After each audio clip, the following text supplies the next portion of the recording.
स्वागत है आपका विचार मंथन में। एक ऐसा मंच जहां हम समाज, इतिहास और शिक्षा से जुड़े विषयों पर गहराई से चर्चा करते हैं।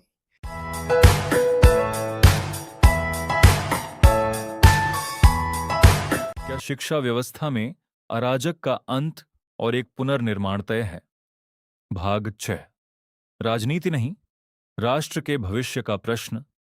नीट परीक्षा की प्रश्न पत्रिका लीक होना और सैकड़ों छात्रों की मार्कशीट्स में गड़बड़ी होना कोई राजनीतिक मुद्दा नहीं है। यह उन होशियार और मेहनती छात्रों के टूटते सपनों का प्रश्न है जिन्होंने वर्षों की कठिन मेहनत के बाद इस परीक्षा में अपना भविष्य देखा था। यह उन माता पिता के अरमानों का भी प्रश्न है जिन्होंने अपने बच्चों के उज्जवल भविष्य के लिए लाखों रुपए खर्च किए और जैसे जुआ हार चुके हैं। कई बच्चों ने आत्महत्या की है। देश की बौद्धिक प्रतिभा का इस प्रकार नष्ट होना क्या राष्ट्र का नुकसान नहीं है? सरकार को इस गंभीर विषय पर तत्काल ध्यान देना चाहिए था और पूरे मामले की निष्पक्ष जांच तथा शिक्षा व्यवस्था में सुधार के लिए उच्च स्तरीय समिति का गठन करना चाहिए था। हमने भी अपने चैनल पर लगातार 5 एपिसोड में यह प्रश्न उठाया था। क्या शिक्षा व्यवस्था में अराजक का अंत तय है? क्या इसकी व्यापक पुनर्रचना आवश्यक नहीं है? आज के हालात खुद इस प्रश्न का उत्तर दे रहे हैं। समय की मांग है कि भारत में एक समग्र, पारदर्शी और भविष्य उन्मुख शिक्षा व्यवस्था लागू की जाए।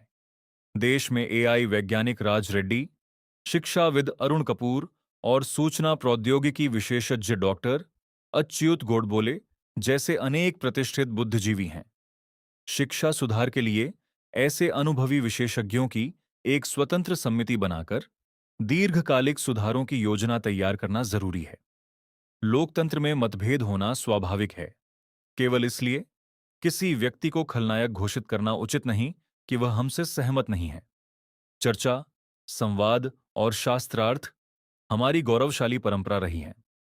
जब पाकिस्तान और चीन जैसे देशों के साथ भी संवाद का विकल्प खुला रखा जाता है, तो सोनम वांगचुक जैसे सामाजिक कार्यकर्ता के साथ सार्थक संवाद से परहेज क्यों? यदि किसी राष्ट्रीय मुद्दे पर उनकी कोई भूमिका सरकार को अनुचित लगती है, तो सरकार ने उसको स्पष्ट करना जरूरी है।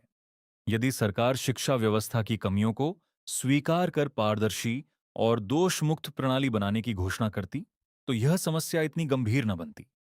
छात्रों पर लाठीचार्ज जैसी घटनाएं असंवेदनशीलता को जाहिर करती है। दूसरी ओर, यह भी सत्य है कि नीट जैसे गंभीर मुद्दे पर विपक्षी दल भी प्रभावी भूमिका निभाने में असफल रहे। वह चुप रहे, पीछे रहकर विपक्ष ने छात्रों को ढाल बनाया। नतीजा यह कि कॉकरोच जनता पार्टी, जिसका कोई वजूद है ही नहीं, ना संगठन, ना पॉलिसी, ना स्ट्रेटजी, ऐसी भीड़ के हाथों यह मुद्दा चला गया। विभिन्न समूहों ने अपने अपने हितों के अनुसार इस मुद्दे का उपयोग करने का प्रयास किया। इसमें अगर असामाजिक तत्व उतरे तो जिम्मेदारी किसकी है? याद रहे, मूल मुद्दा छोड़कर भटकाव हमारे देश हित में नहीं है। 140 करोड़ के इस देश के लिए यह चिंता का विषय है और चिंतन का भी। राष्ट्र सर्वोपरि। जय हिंद। सब्सक्राइब अवश्य कीजिए।